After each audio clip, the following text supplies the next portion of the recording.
Hello, guys, and welcome back to my YouTube channel. My name is Vijeta, and today we shall be doing some teaching aptitude MCQs for UGC NET Paper 1. So, let us begin. Characteristics of effective teaching, they are clarity of expression, use of appropriate examples, and feedback provision. See, use of complex language, that was one of the options that was given. It's a completely wrong option because effective teaching involves clear communication and use of appropriate examples and provision of feedback. It's very important. Complex language, on the other hand, can hinder understanding for some learners whose background is not that strong. So, that is that. Which teaching method focuses on teacher centered instruction? That is the expository method. In the expository method, the teacher primarily delivers information to the students in a lecture style format, which makes it teacher centered. What is formative assessment primarily aimed at? Providing feedback to improve learning during the instructional process. C. Formative assessment is used to provide ongoing feedback to both teachers and students so as to improve the learning during instruction. That is your formative assessment. In the context of teaching, scaffolding refers to offering support to help students learn tasks they might not be able to do independently. See, scaffolding, you can understand what it is. Quite explanatory here. The support that students require while they are getting taught. What is the purpose of rubric in assessment?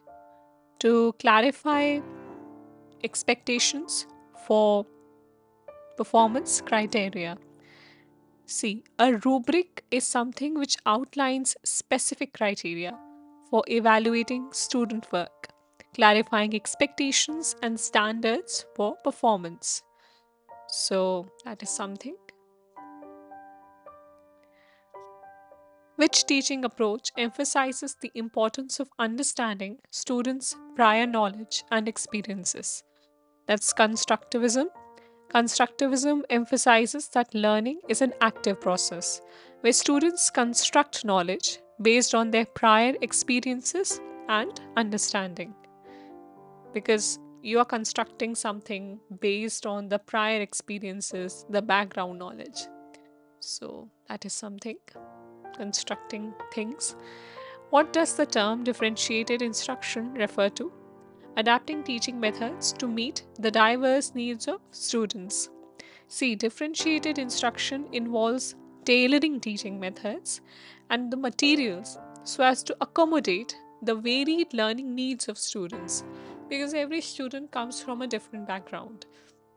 Some students who wish to learn English, they might already have a strong background where their parents already speak English, whereas other students who do not come from that kind of a background, their needs might be different. They might need more attention, they might need more elementary material, not quite advanced material. So that is differentiated instruction where we are adapting to the varied needs of different kinds of learners. So that's differentiated instruction. Which teaching strategy encourages students to learn actively through questioning, investigation, and exploration? That's inquiry based learning. Very simple.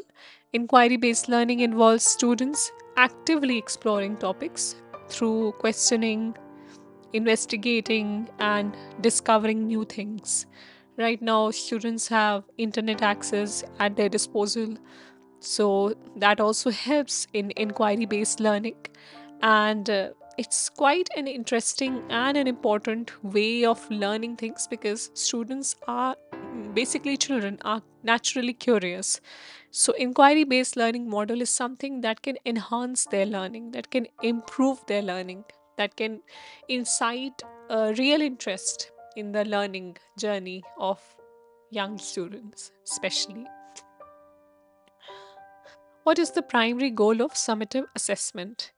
Certifying student achievement at the end of a course. See, summative assessment is conducted at the end of a course. Formative is during and summative is end. Remember that. A course or even a unit to evaluate student learning outcomes and certify achievement. In classes, if you remember, you might have had tests after first lesson was completed, these unit tests. These were actually summative assessments, the exams that happen after the course is completed. That is summative assessment. Formative assessment is sometimes, when a lecture is going on and teachers might ask, okay, what did I just tell you? What did you understand? The thing that is happening during the classroom. That is, formative assessment. So that's the difference. Very important.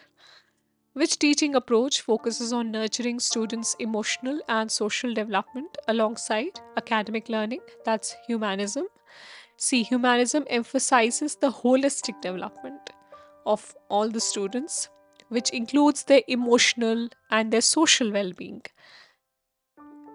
Along with your academic learning, students' emotional and social well being is also taken into consideration, especially in the newer academic models, because it's highly highly potent that if a student is not happy or if they have some other kind of burdens, emotional burdens in their mind will not be fully focused on the studies, on the topics that they have to understand, the topics that they have to master.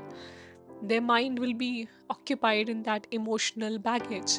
So it's very important that humanism, the teaching approach of humanism, is included in the academic models so as to focus, so as to enhance students learning.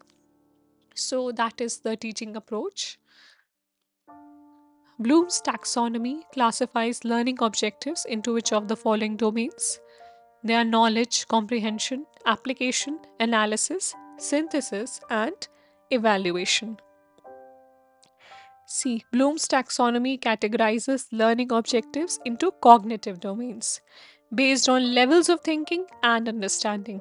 So, there we have it. Which teaching method involves students working together in small groups to achieve a common goal? That's cooperative learning. Cooperative learning involves collaboration and group work, which is collaborative group work, where students work together to achieve shared learning goals. And cooperative learning is very much suggestive of the co- corporate world in which you will enter if you wish to do a job there. And there you have to work with a team, work as a team to achieve a common goal. Individualistic learning there does not, or individualistic work does not fare well. I mean, not at a grand scale. At a grand scale, you as a team are working towards a shared goal, which can be anything, increasing company profits or anything like that. So that is cooperative learning for you. What does the term metacognition refer to in the context of learning? Understanding one's own cognitive processes and strategies. C. Metacognition involves awareness and understanding of one's own cognitive processes, including planning, monitoring, and evaluating learning strategies. So, that is metacognition when you are assessing yourself, seeing your own patterns as to how you could learn something. Some people are very good visual learners, so they will try to watch a movie before reading the novel based on the movie because they have understood that this is how they learn. So, that is metacognition, understanding your own patterns of learning and working on them, working on those strategies. An example of a formative assessment technique, that's classroom discussion, that I already discussed. See, classroom discussions provide ongoing feedback to both teachers and the students as well, and help in improving teaching and learning during instruction. So, formative assessment actually helps teachers and students to stay awake, to stay in the lecture, to stay in the topic, to jilt your memory, to give you a good brainstorm. So, that is formative assessment, and it helps students as well as teachers in order to understand how the flow of teaching should go. Which theory of learning emphasizes the importance of observing and modeling behaviors? That's behaviorism. See, behaviorism focuses on observable behaviors and emphasizes learning through reinforcement, conditioning, and modeling. I mean, this is an old approach, old theory, yet behaviorism is still used in a lot of Indian classrooms because of the fact that it is easily visible. You can see if the student is paying attention or not, if he or she is, you know, able to memorize or speak aloud the passages that have been given to him. So that is behaviorism for you. Although right now we have more different approaches to learning, and behaviorism is a little bit sidelined. But yeah, behaviorism has its means and its importance. What does the term learning styles refer to? The preferred methods individuals use to study. See, learning styles refer to the preferred approaches of methods individuals use to process, organize, and comprehend any kind of information that has been presented to them. So, that is learning styles. Very simple to understand. Which of the following is a characteristic of a constructivist classroom? Active participation of students in learning activities. See, constructivist classrooms emphasize active engagement, exploration, and inquiry based learning activities for students. Constructivist classrooms are actually in vogue now, if I may use the term, because the more students participate, the more they will retain what has been taught to them.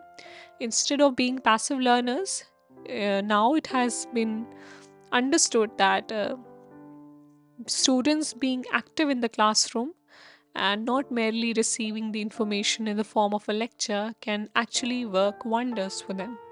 So, that is what a constructivist classroom is. And it's actually helping students, it's enhancing their learning, it is developing their metacognitive abilities, which is quite good in some ways, not in some ways, and in many ways actually. So, that is something. So, yeah, I will end the lecture here. And if you liked my video, please give it a like, comment, share, subscribe to my channel, and I will meet you all in the next video. Thank you.